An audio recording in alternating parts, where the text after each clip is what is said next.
요즘 애들은 이렇게 키우면 안 되는데. 처음에는 그저 귀여운 손주였을 뿐이었습니다. 내가 키운 아들, 며느리까지 합쳐서 가족이 더 커졌다는 사실만으로도 행복했죠. 손주가 태어났을 때 얼마나 기뻤던지.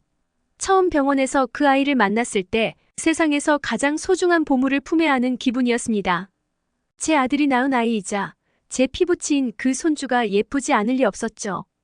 그런데 손주가 자라면서 생각지도 못한 갈등이 하나둘 생기기 시작했습니다. 처음에는 사소한 것이었어요. 예를 들면 아이가 아플 때 집에서 민간요법으로 다스리려고 하면 며느리가 당장 병원에 데려가자고 나서는 시기였죠. 그때도 저는 속으로 조금 답답했지만 요즘 세대는 또 다르니까 내가 이해해야지 하고 넘겼습니다. 하지만 손주가 조금씩 커가면서 문제는 더 복잡해졌습니다. 손주가 이제 3살이 되면서 자아가 형성되고 고집도 세지기 시작했거든요. 그러던 어느 날 손주가 심하게 울며 떼를 썼습니다. 저는 예전 같으면 애는 엄하게 키워야 하는 법이지. 울면 제지해야지 하고 바로 훈육했을 거예요. 그런데 며느리는 손주를 달래주기만 했습니다. 어머니, 그냥 두세요. 아이가 울 때는 감정을 표현하게 두는 게 좋아요. 며느리가 조심스레 말했지만 저는 그 말이 도무지 이해되지 않았습니다. 감정을 표현하게 두라니? 울고불고 하는 걸 그대로 내버려 두라니? 이게 무슨 말이야? 예전 같으면 울 때는 단호하게 그만 울어. 라고 말해주고 아이가 자리를 벗어나지 못하게 했을 겁니다. 그런데 며느리는 아이가 충분히 울도록 내버려 두고 나중에 조용히 달래주는 방식이 맞다고 주장하더군요. 요즘 애들은 이렇게 키우면 안 된다고 생각했지만 며느리는 내가 너무 고지식하다고 여기는 눈치였습니다. 이런 사소한 충돌이 계속되다 보니 저도 점점 참기가 어려워졌습니다. 한두 번은 참았지만 이제는 자꾸 불편한 마음이 올라오더군요. 애가 울고 떼쓰는데 이렇게 허용적으로만 키우면 나중에 버릇이 없어질 텐데 왜 며느리는 이리도 느슨한 거야? 제가 생각하는 올바른 교육과 며느리가 추구하는 요즘식 교육이 완전히 다르다는 걸 느끼면서 우리 사이에 보이지 않는 벽이 점점 쌓이는 기분이 들었습니다. 며느리가 손주를 대하는 방식을 보면 볼수록 마음 한구석이 답답해졌습니다. 손주가 밥을 먹지 않으려 할 때도 며느리는 괜찮아요. 애가 아직 배가 안 고픈가 보네요. 하고 그냥 넘기는 겁니다. 저는 그런 모습을 볼 때마다 속이 타들어갔습니다. 애가 배고파지면 알아서 먹겠지 하는 식으로 내버려두면 아이가 나중에 편식이 심해지지 않겠어요? 한 번은 참다 못해 며느리에게 조심스럽게 말을 꺼냈습니다. 얘야, 그래도 아이가 밥을 거르면 건강에 안 좋지 않겠니? 나중에 먹을 거라는 건 그냥 핑계 같아. 어릴 때부터 식사 시간을 지키는 훈련이 필요한 법이란다. 하지만 며느리는 웃으며 대답했습니다. 어머니, 요즘은 아이들한테 너무 억지로 먹이려고 하면 안 된다고 하더라고요. 자기 스스로 배고픔을 느끼게 두는 것도 중요한 교육이에요. 그 말을 듣고 저는 할 말을 잃었습니다. 배고픔을 스스로 느끼게 두라고. 그럼 어른은 왜 있는 거야? 제 속에서 이런 생각이 들었지만 일단 참기로 했습니다. 그러나 며느리와 대화를 할수록 우리가 완전히 다른 세상을 살고 있다는 느낌을 지울 수 없었습니다. 요즘 교육 방식이라니 제겐 그저 무책임하고 방임적으로 보였거든요. 그런 일이 반복될수록 며느리가 손주를 잘못된 길로 이끌고 있다는 생각이 깊어졌습니다. 손주는 이제 제멋대로 굴고 하고 싶은 대로만 하려는 성격이 점점 강해졌습니다. 제가 볼 때 이건 지나친 허용주의의 결과였습니다. 어릴 때부터 엄격한 규율을 통해 예절과 절제를 배우는 게 아이를 위한 길이라고 믿어온 저로서는 도저히 이해할 수 없는 방식이었죠. 손주가 떼를 쓰거나 말을 듣지 않을 때도 마찬가지였습니다. 저는 그런 순간마다 단호하게 훈육하는 것이 필요하다고 생각했지만 며느리는 항상 괜찮아요. 애가 자기 감정을 이해할 수 있도록 시간을 좀 줘야 해요. 라고 말했습니다. 그 말에 제 속은 더욱 타들어갔습니다. 그러다 보니 이제는 손주 교육 문제로 며느리와 한 공간에 있는 것조차 불편해질 지경이었습니다. 한마디 하고 싶은 걸 간신히 참아 넘기면서도 그 생각이 제 머릿속을 떠나지 않았어요. 이렇게 키우다간 손주가 나중에 버릇없고 무례한 아이가 되진 않을까 마음이 한시도 편할 날이 없었습니다. 손주가 5살이 되던 해였습니다. 이제 슬슬 유치원에 들어가야 할 때라 저는 아이에게 조금씩 규칙을 가르쳐야 한다고 생각했습니다.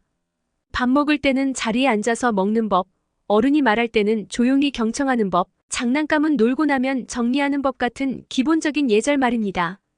저도 아들을 키울 때부터 이런 규칙을 엄격하게 가르쳤고 덕분에 아들도 자라면서 큰 문제 없이 바르게 성장했다고 믿고 있었어요. 그런데 며느리는 여전히 제 의견을 가볍게 흘려넘기는 것 같았습니다. 어느 날은 손주가 집안 여기저기 장난감을 늘어놓고 정리하지 않자 저는 손주를 불러 세워서 말했습니다. 이건 내가 사용한 장난감이니까 이제 정리해야지. 어서 정리하렴. 하지만 손주는 고개를 젓더니 장난감을 그대로 둔 채 방으로 뛰어들어가 버렸습니다. 며느리가 이를 보고는 웃으며 말했어요. 아이들은 원래 그렇다니까요. 너무 스트레스를 주면 자존감이 낮아질 수 있어요. 스스로 깨닫게 두는 것도 좋아요. 저는 그 말을 듣고 더 이상 참을 수가 없었습니다. 스스로 깨닫게 둔다니 언제 그걸 깨닫는다는 거야? 화가 난 채로 속에서 끓어오르는 말을 삼키려 했지만 결국 저도 모르게 튀어나오고 말았습니다. 얘야, 이렇게 방임적으로 키우면 나중에 애가 버릇이 없어질 수도 있어. 어릴 때부터 자기가 사용한 물건은 정리하는 습관을 들여야 하잖니. 며느리는 잠시 저를 쳐다보다가 차분하게 대답했습니다. 어머님, 요즘은 아이들을 너무 엄격하게 통제하면 안 된다고 하잖아요. 자기 스스로 선택하고 책임지는 걸 배우는 게 더 중요하대요. 저는 그 말에 답답한 마음이 치밀어 올랐습니다. 제가 보기에는 선택과 책임이 아니라 단순한 방치로밖에 보이지 않았거든요. 도대체 며느리는 왜 이렇게 아이에게 자유를 주는 것이 좋은 것처럼 여기는지 이해할 수가 없었습니다. 며칠 후 손주가 집에 와서 할머니인 저에게 반말을 섞어 말하는 걸 보게 됐습니다. 저는 순간 놀라서 손주에게 주의를 주었습니다. 할머니에게는 존댓말을 써야지. 어른을 존중하는 법을 배워야 해. 하지만 며느리는 그마저도 아직 어린아이니까 너무 강요하지 않으셔도 돼요. 라며 웃어넘기는 겁니다. 저는 그 말을 듣고 속이 터질 것 같았습니다. 아이가 어릴 때부터 어른을 존중하는 태도를 배우지 못하면 나중에 사회에 나가서 예의를 지킬 수 있겠습니까? 그날 밤 저는 남편에게 이 모든 불만을 털어놓았습니다. 남편은 제 말을 듣고는 잠시 생각에 잠기더니 조심스럽게 말했습니다. 여보, 요즘 세대는 좀 다르게 생각하나 봐. 젊은 사람들이 아이를 키우는 방식이 우리 때와 다르긴 하지만 그들도 자기 나름대로 최선을 다하는 것 아닐까. 남편의 말에 저는 한편으로는 일리가 있다고 느꼈지만 그래도 답답함을 지울 수 없었습니다. 이러다 정말 손주가 나쁜 버릇을 들이지 않을까 걱정이 되어서 밤잠을 설치기까지 했습니다. 손주를 올바르게 키워야 하는데 며느리가 이렇게 느슨하게 대하면 나중에 정말 큰일 날 텐데. 그날 이후로 며느리와 손주가 방문할 때마다 저는 긴장하게 됐습니다. 며느리가 손주를 훈육하는 방식을 보면서 더 이상 참기 힘들어졌고 마음속에서는 점점 더 큰 불만이 쌓여만 갔습니다. 결국 제 속에서 쌓였던 말들이 폭발할 날이 점점 다가오고 있다는 걸 느낄 수 있었습니다. 며느리와 손주가 올 때마다 저도 모르게 예민해지기 시작했습니다. 작은 행동 하나, 말투 하나까지 마음에 걸리고 불편하게 느껴졌습니다. 손주가 제멋대로 굴어도 며느리는 늘 괜찮아요. 애는 그런 시기를 겪으면서 자라는 거예요. 라며 대수롭지 않게 넘어갔습니다. 제 입장에서는 답답하기 짝이 없었습니다. 그날따라 손주가 집에서 뛰어다니며 장난을 치자 저는 참다 못해 아이에게 다가가 말했습니다. 얘야, 뛰어다니지 말고 조용히 놀자. 여기는 할머니 집이니까 예의도 지켜야지. 그런데 그 순간 며느리가 다가와서 저를 제지하는 겁니다. 어머님, 아이는 이렇게 뛰어놀면서 에너지를 발산하는 게 중요해요. 어른들처럼 가만히 있으라고 강요하면 안 돼요. 저는 그 말을 듣고 순간 억장이 무너지는 기분이었습니다. 어릴 때부터 예절을 가르쳐야 하는 법인데 며느리는 마치 제가 아이를 너무 억압하려는 사람처럼 보고 있었습니다. 며느리의 그 한마디가 제 속에서 쌓인 불만을 폭발 직전까지 밀어올린 겁니다. 하지만 가까스로 숨을 고르고 그 상황을 넘기기로 했습니다. 그래, 참자. 얘네도 자기 방식을 가지고 아이를 키우려고 하는 거겠지. 하지만 사건은 그날 저녁에 벌어졌습니다. 저녁 식사 시간에 손주가 밥을 잘 먹지 않고 반찬을 골라내는 겁니다. 저는 아이에게 다가가 부드럽게 말했습니다. 편식하면 안 돼. 골고루 먹어야 건강해진단다. 그런데 손주는 고개를 젓고는 접시를 밀어내면서 소리쳤습니다. 할머니가 나한테 강요하지 마. 나 안 먹어. 그 순간 저도 모르게 손이 떨렸습니다. 예전 같으면 어림도 없는 일이었습니다. 자식들이 어른에게 대들다니요? 저는 그 장면에 너무 놀라 잠시 말이 나오지 않았습니다. 그런데 며느리가 그 상황을 보고도 그저 웃으며 괜찮아요, 어머님. 스트레스를 주지 않도록 자연스럽게 두는 게 좋아요. 아이는 자기가 먹고 싶을 때 먹는 거예요. 스트레스를 주지 않도록 자연스럽게 두는 게 좋아요. 라고 말하는 겁니다. 저는 그 말에 가슴이 뜨거워지며 참아왔던 감정이 터져나왔습니다. 얘야, 이건 좀 너무하잖니. 아이가 이렇게 반찬을 골라내고 밥상머리에서 버릇없이 구는데 그걸 그냥 두는 게 맞는 거야? 그러나 며느리는 눈 하나 깜짝하지 않고 대답했습니다. 어머님, 요즘은 아이가 스스로 선택하도록 두는 게 중요하다고 하잖아요. 강제로 먹으라고 하면 오히려 반발만 커져요. 그 말을 듣고 저는 더 이상 참을 수가 없었습니다. 너무 방임적으로 두는 게 아이한테 정말 좋은 줄 아니? 이렇게 키우면 버릇없는 아이가 되고 말 거야. 며느리는 제 말을 듣고 잠시 당황한 듯 보였지만 곧 냉정한 표정으로 저를 바라보았습니다. 어머님, 제가 어떻게 우리 아이를 키울지는 저와 남편이 결정할 문제예요. 어머님 방식도 존중하지만 우리 방식도 존중해 주셨으면 좋겠어요. 그 순간 저는 할 말을 잃었습니다. 그동안 참아왔던 서운함과 답답함이 한꺼번에 쏟아져 나왔습니다. 부모로서의 역할을 나름 최선을 다해 해왔고 손주에게도 좋은 영향을 주고 싶었는데 그 모든 게 며느리의 눈엔 그저 구식 교육으로만 보였던 겁니다. 저는 눈물을 삼키며 말했습니다. 그래, 내가 구식이라 그렇겠지. 내가 옛날 방식만 고집한다고 생각하겠지만 그래도 어릴 때부터 아이에게 예절과 규칙을 가르치는 게 얼마나 중요한지 너는 모르는구나. 그 말이 떨어지자 며느리의 표정도 굳어졌습니다. 저와 며느리 사이에는 긴 침묵이 흘렀고 서로의 마음속에는 오해와 불만이 깊게 쌓여버렸습니다. 그날 밤 저는 잠을 이루지 못한 채 며느리와의 갈등이 이대로 끝나지 않을 것 같은 불안감을 느꼈습니다. 그날 밤 잠을 이루지 못하고 뒤척였습니다. 저도 마음 한편으로는 요즘 세대는 다르다라는 걸 이해해보려 했습니다. 하지만 며느리와의 대화가 자꾸만 떠올라 마음이 편치 않았습니다. 제 입장에서는 손주가 어린 시절부터 바른 예절과 규칙을 배우도록 돕고 싶은 것뿐이었거든요. 그런데 며느리는 제가 하는 모든 말이 그저 옛날 방식이라며 무시하는 것처럼 느껴졌습니다. 며칠 후 또다시 사건이 일어났습니다. 손주가 저희 집에 놀러 왔는데 이번에는 방문을 쾅 닫고 들어가더니 제가 불러도 아무 대답도 하지 않고 게임에만 몰두하는 겁니다. 저는 방에 들어가 손주에게 조용히 말했습니다. 너 어른이 부를 때는 대답해야지.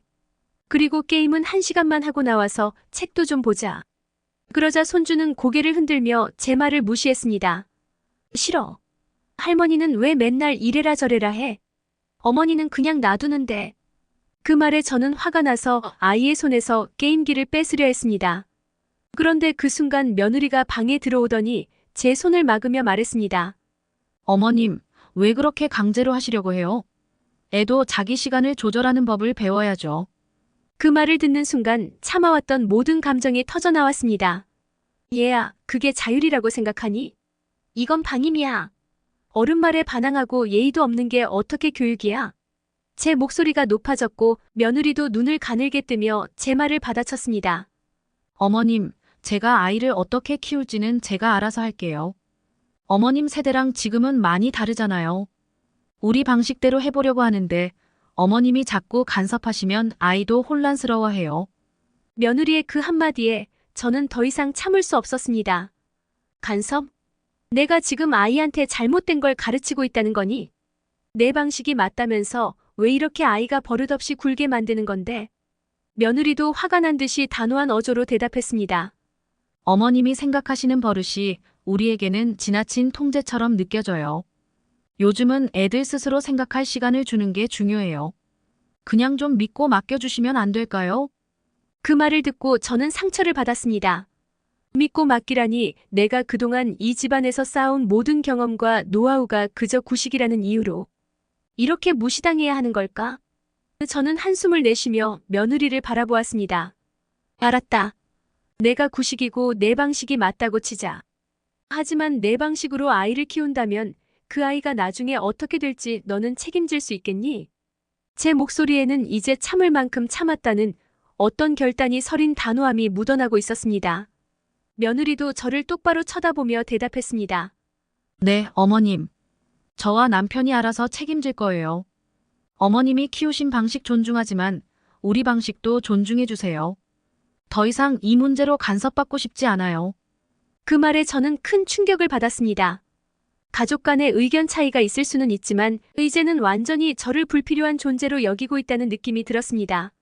며느리의 단호한 태도는 마치 저를 이 집안에서 점점 밀어내고 있는 것처럼 느껴졌습니다. 그날 이후 저는 마음속에 깊은 상처를 안고 며느리와 거리를 두기 시작했습니다. 더 이상 손주 교육에 대해 의견을 내지도 않았고 집에 방문할 때도 손주에게 특별히 관여하지 않으려고 애썼습니다. 그럼에도 불구하고 마음속에는 서운함이 깊이 남아 있었습니다. 손주가 어긋난 길로 가지 않도록 돕고 싶었는데 오히려 제가 가정의 화합을 깨트리는 사람처럼 여겨지는 상황이 너무나도 괴로웠습니다. 며느리와의 관계는 그렇게 서먹해졌고 손주와도 자연스럽게 거리가 멀어졌습니다. 내가 뭘 잘못한 걸까? 정말 내가 구식이라 문제인 걸까?